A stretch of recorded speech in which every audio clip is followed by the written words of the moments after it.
guys, welcome to my social studies demo on how to make bouza or Egyptian beer. Well, happy St. Patrick's Day. What you're gonna need for today, you're gonna need one cheesecloth, but today I don't have a cheesecloth, so I'm working with what I have, and I'm using just any cloth, a yellow one. Also, you're gonna need a glass container, one spray container. It can be really any container, like Windex, I don't know what you have, but just make sure to very thoroughly wash it out before you use it, because you don't really know what kind of chemicals are in there.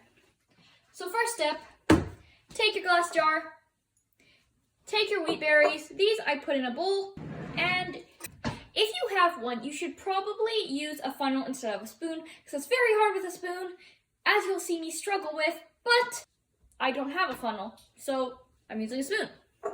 So you're gonna take your wheat berries and put it inside the glass container, like so.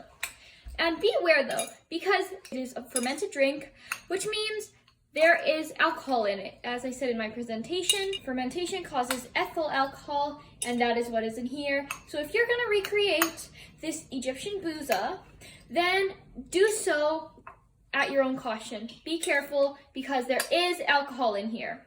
Now, I'm just gonna continue this. Because this is a little bit messy, so make sure to clean up your mess when you're done. Now, I'm about to be finished.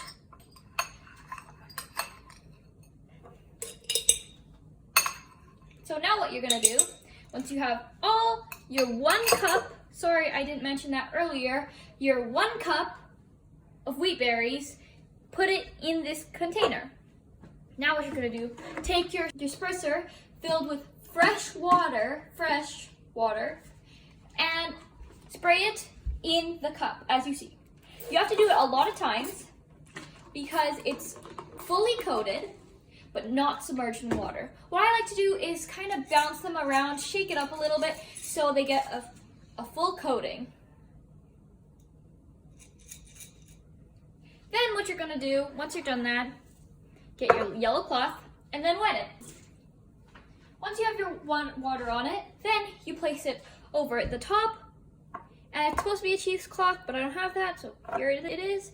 And then place it on a windowsill and wait until the morning, and it should sprout, if you did it correctly. Okay, so this is what it looks like 3 days later. I actually changed the cloth because that one wasn't working. So I changed it, and this is what it looks like now. Now I'm gonna bake it at 300 degrees Fahrenheit for 3 hours to roast.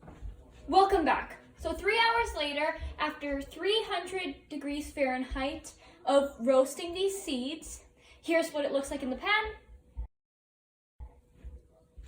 And now I switched it and put it into a bowl. So now what we have to do is turn it into flour. So for this, I'm using a processor. You could use a manual mortar and pestle, but I don't have that today. So I'm making it easier for once by using a food processor. So what I'm gonna do, put these into this cup. I am not responsible for any injury that may occur if you attempt to perform this activity. So remember to clean up your mess. As you heard me say like 2 minutes ago, make sure to clean up your mess. And there we are.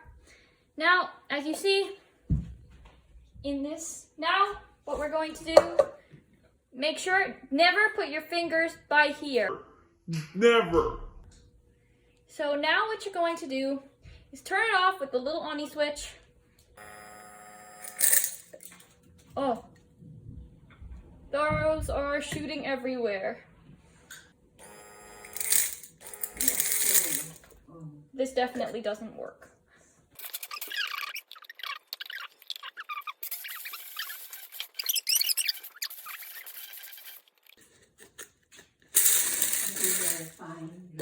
Okay, so now after all of that, this is what we came out with. I think it's a good consistency. It looks like flour to me. So our next step is our barley. So first you get 1 cup of barley, put it in 1 cup, well actually first, you put 2 cups of water in the pot, and then you put 2 cups of barley in the pot also with the water. So that's 1 cup. So there you go. Just mixing it. My power setting currently is at 6. I'm just gonna keep on stirring it. This is progress so far. Delicious. I'll clean that up after. Okay, so when you're doing this, it says to put 2 cups of water and 2 cups of barley, but from this, my dad probably put quite a bit more, maybe 5 cups into the pot. It just takes a while to make it a porridge-like substance, which is what you need. So just kind of experiment with it until you have a substance that's like porridge. Then I'll tell you what to do next. So after you do that, you're going to get a pot.